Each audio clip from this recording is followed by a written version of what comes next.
Welcome to week 2 of MPAI 5600 here at Georgetown University. So a couple of announcements. Collection strategy is due 29 September. I'm just giving some of the big updates going forward. I'm going to attach an example collection strategy in this announcements, so you can kind of start thinking through what you want your essay on. For the collection strategy. And it's in Module 4, the actual assignment. So we've got time, you got a few weeks, but really this week and part of next week is really focused on what you need for the collection strategy. So start thinking through what you want to do it on, what your topic is going forward. Next is October 13th is the strategic policy paper, again, 1800. The collection strategy is about 1,000 words. Strategic policy paper, about 1,800 words. We've got a lot of time and you get a lot more guidance in the interim, but I want you to just kind of think about that when we start going through, especially Module 3 and Module 4 and Module 5. Just a couple of dates, and then the last thing is the congressional walkthrough. A lot of you wanted to attend via Zoom. I'm going to probably hold it around 7 o'clock Eastern Standard Time. So, if you're on the left coast, you might be just getting out of work, and if you're on the East Coast, you should be able to Zoom in. So, I'd love to see people there, and I'd love if you're in the DC area and you want to come down. I think it would be a pretty good event. Again, not required, but it's available to you if you want to participate. So week 1 review, great week this past week. Good discussion board assignments. I'll have those marked this week with any issues that may have come up. But to focus on the topic, it was obviously the COVID-19 case study was the key case study for this week. And many of you answered where in the intelligence cycle the failure occurred. Some of you said it was in the requirements, that the questions asked were way too broad. COVID pandemics were in the national intelligence estimates, but Jesus Christ, there's 15 other priorities, from China to nuclear proliferation to cybersecurity, that are there, so it got kind of lost in the sauce. No one was asking those macro questions. Many of you brought up that collection. Lots of you brought this up, that the problem was China's intransigence, that China wasn't willing to share information going forward. And that led to some of the issues in those first weeks and months of the pandemic. And again, you need to know the R0, which is how contagious the disease are. Who's impacted? Who's going to have the most casualties? What age groups are going to have the most casualties? How much PPE do I need to have stockpiled based on models? How many people are going to get infected in my community? How many people are going to need hospitalization? How many people are going to need intensive care units? Those types of data, the Chinese kept to themselves or were unwilling to share. So you can make the argument that it was Chinese fault, or you can make the argument is that as an intelligence community, we should expect China to not cooperate. And we should also expect there's a good chance the next pandemic might come from China. So there was failures in collection. You also notice that private imagery was able to get information, but our intelligence community was not.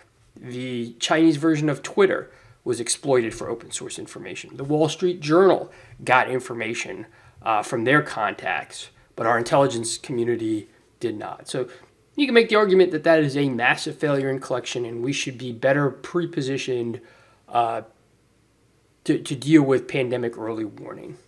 Again, I'll let you decide. And then some of you brought up on the other side of the intelligence cycle the briefing to policymakers, that senior political leaders were not receptive, either because of everything from it was in the noise, there was a lot of noise out there, to just certain senior leaders didn't care about pandemics. So you can have all the great intelligence you want, but if the senior leaders aren't receptive to it, then you're going to have this failure. So again, I'll let you decide where you think the failures are, but the key question that you have to ask is what could have been done? And that's where it gets a little tricky. Yeah, you might have had early warning in October, November, and December based on those imageries that you saw. But what are you going to do at that point? You're not going to shut down schools that early. For those of you who remember 2020, I don't think we could have shut down anything earlier than March. You're not going to even shut down like those high travel industries and hospitality industries. The cruise liners, yeah, I know those were an issue in those first day, but cruises are a $20 billion industry. Even if you had all perfect data from China, a perfect collection, would you have stopped those cruises before March 2020? Close down bars, close down hotels. I don't know if it could have been done earlier. The one thing I will say that should have been done is nursing homes. If you remember back in 2020, nursing homes were ground zero in March, April, May, and June during those early months of the pandemic, just because of, again, vulnerable populations, tight confinement. They were going to get hit by a pandemic. Other countries did not have the same nursing home problems that the United States had, and they were able to. Many of them weren't privately owned; they were owned by the government in Germany and England and France. So they were able to employ playbooks, cutting off visitors, having separation, stockpiling PPE, those types of preparedness in advance. And that should have happened in the United States.